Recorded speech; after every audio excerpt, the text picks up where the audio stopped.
Olá, sou o professor Augusto Manzano e hoje quero tratar com você o tema Programação Funcional em continuidade à nossa aula anterior. Então, vamos lá.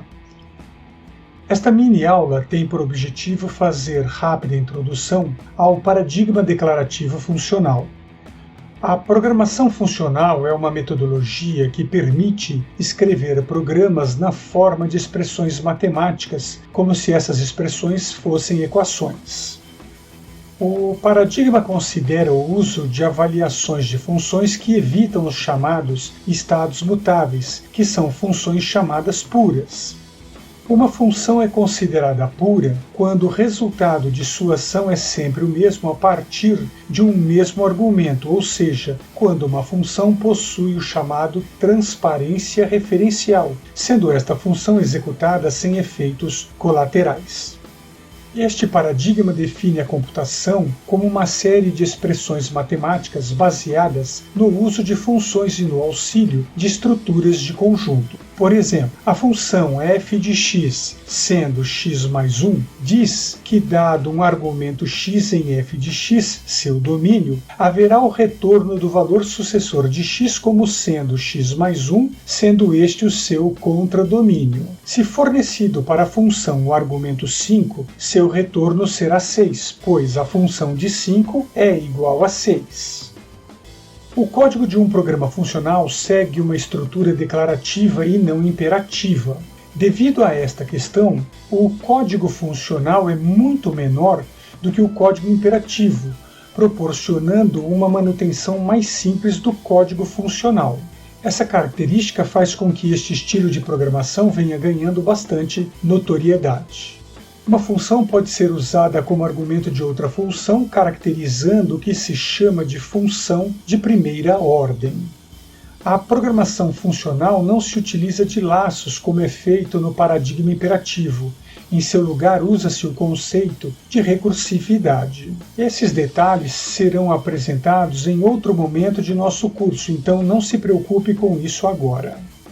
As variáveis de estado são conhecidas como variáveis mutáveis. Essas são variáveis que são usadas na programação imperativa, tanto na forma estruturada como na forma orientada a objetos. Pode parecer estranho para quem está começando, porque uma variável é uma região de memória que armazena certo valor por determinado espaço de tempo. Logo, uma variável é mutável por sua natureza. Mas na programação funcional temos o conceito de variável imutável, que são variáveis que após a definição e recepção de determinado valor não sofrem mais alteração. Além das variáveis imutáveis, também usamos na programação funcional o conceito de constantes. Por exemplo, uma linguagem funcional pura é operacionalizada com constantes e variáveis imutáveis. Já uma linguagem multiparadigma que dê suporte à programação funcional, como é o caso da linguagem Rust, teremos variáveis mutáveis, variáveis imutáveis e constantes. No paradigma funcional, a programação é feita a partir da separação da estrutura de dados na forma de uma lista ou conjunto e das funções que são usadas para executar alguma ação de processamento sobre essas estruturas. Como exemplo de imperativo versus funcional, considere a função maior, que aqui recebe a entrada de dois argumentos, argumento A e argumento B, como inteiro e retorna uma resposta como valor inteiro. Note que dentro do corpo da função, no bloco principal, está em uso uma condição. Se o valor da variável A for maior que o valor da variável B, que são seus argumentos, então a função maior será atribuída ao valor A. Se não, a função maior será atribuída ao valor B. Essa forma de escrever não é problemática, mas na forma funcional tem-se outra proposta. Veja que agora a função maior recebe dois argumentos A e B, e sendo A maior que B, ocorrerá o retorno de A. Se não, será retornado o valor de B.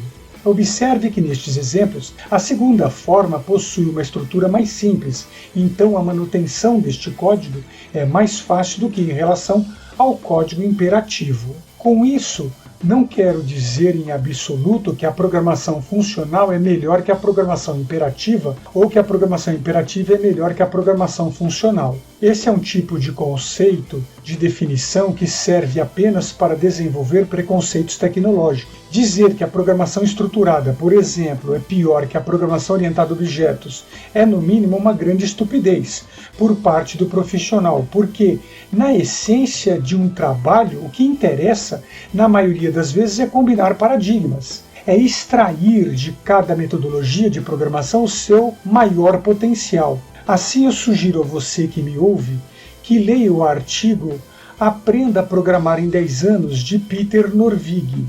Uma cópia traduzida deste artigo está disponível em meu site pessoal na seção Downloads. Essa videoaula foi produzida com recursos disponibilizados no site Slides Carnival a partir do modelo Salério. Muito obrigado por sua atenção e prestígio. Se possível, deixe um positivo e comentário. Um grande abraço e até a próxima.